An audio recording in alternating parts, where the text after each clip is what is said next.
I'm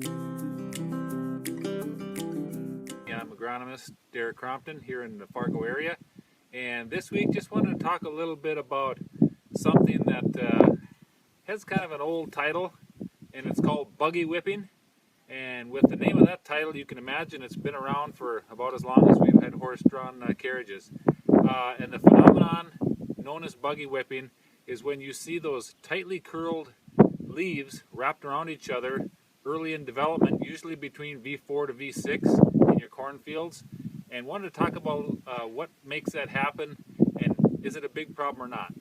When corn has sat pretty early in its growing season in a cool year like we've had this year, it sometimes just gets delayed and it wants to grow and it's waiting, and when we do get those periods of really warm weather, it's going to take off, and during that expansion some of those leaves will curl tightly, and there'll be a period of maybe a week and those things will remain wrapped tightly. The corn plant is still growing, but it's going to take a little while for that thing to bounce out of it.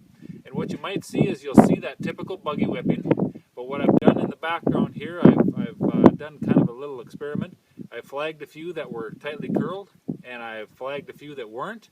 And since last Friday to this Monday, it's only taken those things a few days to bounce out of that. And what you'll see in the field is you'll see a bunch of little yellow tips.